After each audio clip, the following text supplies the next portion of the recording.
1.5 టన్ AC తీసుకున్నా కానీ peak summer లో సరిగ్గా కూలింగ్ రావట్లేదా? మార్కెట్ లో వీళ్ళు ప్రమోట్ చేసుకోవడానికి ఇది బెస్ట్ మేడం, ఫుల్ కూలింగ్ ఇస్తుంది, పవర్ సేవ్ అవుతుందని చాలా చెప్తారు. కానీ రియాలిటీకి వచ్చేసరికి 1.5 టన్ ఏసీ కాస్త 1.3 టన్ల వర్క్ అవుతుందంటే నమ్ముతారా? కానీ యాక్చువల్ గా ఇదే నిజం. ఈ రోజు ఈ వీడియోలో ఏసీ తీసుకునే ముందు తెలుసుకోవాల్సిన ఇంపార్టెంట్ టాపిక్ గురించి మాట్లాడుకుందాం. అదే ఏసీ టనేజ్. జనరల్ గా మనం ఏసీ తీసుకోవాలనుకుంటే ఏం చూస్తాం? ఈ ఏసీ స్టిక్కర్ మీద 5 స్టార్ ఉందా, ఇంకా మన రూమ్ సైజ్ ని బట్టి 1 టన్నా 1.5 టన్నా అని సెలెక్ట్ చేసుకుంటాం. ఈవెన్ బ్రాండ్ వాళ్ళు కూడా 1.5 టన్ అని మెన్షన్ చేస్తారు. కానీ రియాలిటీకి వచ్చేసరికి ఇది మనకి 1.3 టన్లా పర్ఫామ్ చేస్తుంది.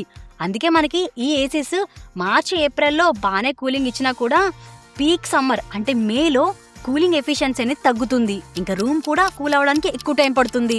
అసలు ఈ ప్రాబ్లమ్స్ అని ఎందుకు వస్తున్నాయి? వీటికి రీజన్ ఏంటంటే ఈ టనేజ్ ని మనం ప్రాపర్ గా క్యాలిక్యులేట్ చేసుకోవడం వల్లే.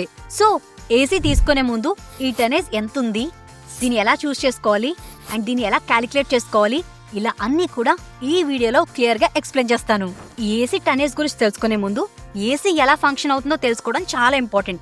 యూజువల్ గా మనకి ఏసీ ఆన్ చేయగానే రూమ్ లో ఉన్న కంప్లీట్ హీట్ ని బయటికి పంపిస్తుంది. దీనివల్ల ఆ రూమ్ లో ఉన్న టెంపరేచర్ ఆటోమేటిక్ గా తగ్గిపోతుంది. So tonnage is nothing but heat ని హ్యాండిల్ చేసే కెపాసిటీ.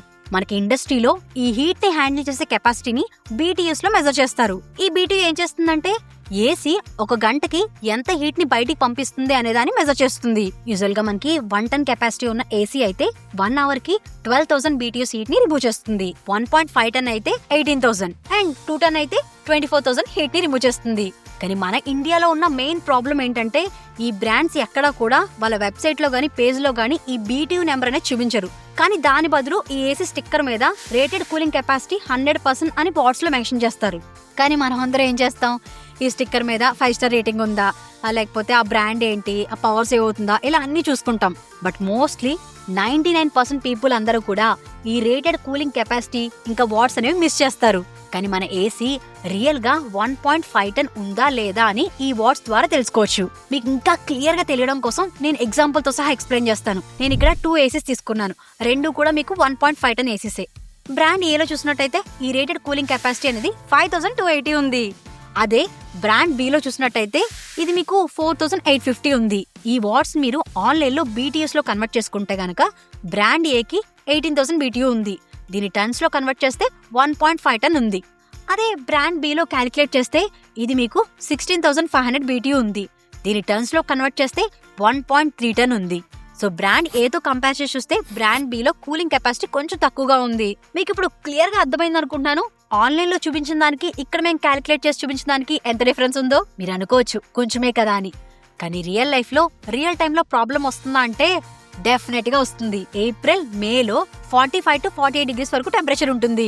జనరల్ గా మనకి ఈ టెంపరేచర్ రీచ్ అయ్యాక ఈ కూలింగ్ కెపాసిటీ అనేది 10 to 20% డ్రాప్ అవుతుంది. దీన్నే మనం డీరేటింగ్ అంటాం. యాక్చువల్ గా మనం అంత అమౌంట్ పెట్టి 1.5 టన్ తీసుకున్నాం. అది ఒరిజినల్ గా పర్ఫామ్ చేసేది 1.3 టన్ లా వర్క్ అవుతుంది. ఇంకా పీక్ సమ్మర్ లో 10 to 20% డ్రాప్ అయితే గనక ఇది 1 టన్ లా వర్క్ అవుతుంది. సో ఫైనల్ గా ఈ రేటెడ్ కూలింగ్ కెపాసిటీ గురించి తెలుసుకోవడం చాలా ఇంపార్టెంట్. ఈ ఉన్న లింక్స్ అన్ని కూడా నేను డిస్క్రిప్షన్ లో మెన్షన్ చేశాను. అండ్ ఏసీ గురించి డీటెయిల్ గా ఒక బయింగ్ గైడ్ వీడియో కూడా చేశాను. ఇన్ కేస్ ఆ వీడియో ఎవరైనా చూడకపోతే ఈ పైన ఐకార్డ్ లోని డిస్క్రిప్షన్ లో కూడా మెన్షన్ చేశాను. ఇంకా మేము చాలా ఏసీస్ పర్చేస్ చేసి రియల్ టైమ్ లో టెస్ట్ చేస్తున్నాము. సో అప్కమింగ్ వీడియోస్ అయితే చాలా రాబోతున్నాయి.